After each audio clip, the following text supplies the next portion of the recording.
इस पद में हम करेंगे कि कौशिक सुनहु मंद एहु बालकु कुटिलु कालबस निज कुल खालकु। तो कौशिक यहाँ पर विश्वामित्र के लिए प्रयुक्त हुआ है। कौशिक सुनहु सुनो मंद मंद बुद्धि बालकु एहु यही बालक यह बालक। तो यहाँ पर लक्ष्मण जी के व्यंग्य भरे वचनों को सुनकर परशुराम जी विश्वामित्र को कहते हैं कि हे विश्वामित्र सुनो, यह मंद बुद्धि बालक है। कुटिलु इसकी कुबुद्धि मतलब कुटिलु कुबुद्धि, कालबस काल के वश, निज अपने आप को, कुल घालकु घातक क्योंकि कुल का घातक बना हुआ है। यह अपनी बुद्धि कुटिल बुद्धि के कारण और अपने काल के बस होने के कारण अपने कुल का नाश करने वाला बना हुआ है। भानु बस वंश राकेश कलंकु, भानु वंश सूर्य वंश यानी कि सूर्य रूपी वंश के ऊपर या सूर्य वंश पे चंद्रमा रूपी कलंक के समान है। निपट बिल्कुल निरंकुश निरंकुश, उद्दंड बालक अबुद्धि बुद्धिहीन मूर्ख असंकु निडर, यह बिल्कुल ही उद्दंड मूर्ख अज्ञानी और निडर बालक है। काल कवलु होई छन माही, काल कवलु होई छन माही, कहो पुकारी खोरी मोही नाही। काल कवलु काल के वश होकर होई यानी कि यहाँ पर परशुराम जी विश्वामित्र को कहते हैं, हे विश्वामित्र यह बालक एक क्षण में ही काल का ग्रास बन जाएगा अर्थात मृत्यु को प्राप्त हो जाएगा। कहो मैं कहता हूँ पुकार कर खोरी दोष, इसमें मेरा कोई दोष नहीं होगा। यानी कि परशुराम जी कहते हैं कि मैं पुकार कर कह देता हूँ कि मैं पुकार कर बोल रहा हूँ कि इसमें मेरा कोई दोष नहीं है। यह बालक क्षण भर में ही काल का ग्रास बन जाएगा अर्थात मैं इसका वध कर दूंगा। तुम हट कहू जो चहु उबारा, कही प्रतापु बल रोसु हमारा। यदि तुम हट कहू बचाना चाहते हो, चहु इसे उबारा यानी कि अगर तुम इसे बचाना चाहते हो तो इसे मेरे प्रताप के बारे में, बलु बल के बारे में, रोसु मेरे क्रोध के बारे में इसे बता दो। हे विश्वामित्र यदि तुम इस बालक को बचाना चाहते हो तो तुम इसे मेरे पराक्रम के बारे में, मेरे बल के बारे में और मेरे क्रोध के बारे में बतला दो।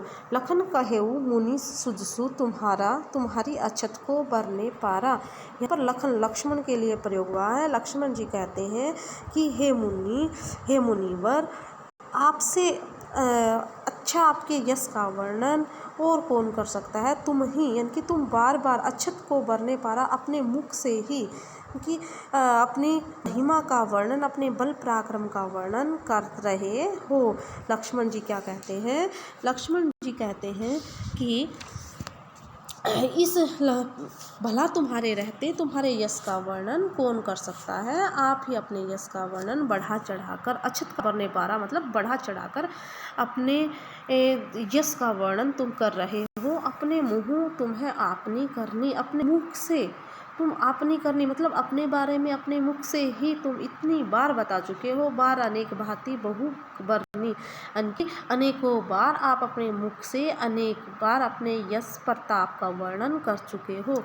नहीं संतोषु न पुनि कछु कहू, नहीं संतोषु आ है ते पुनि तो दोबारा से कछु कहू कुछ कहिए। हे मुनिवर यदि अब भी आपको संतोष की प्राप्ति नहीं हुई है तो आप फिर कुछ से अपने बारे में कुछ और कहिए। जनी रिस जिसको रोककर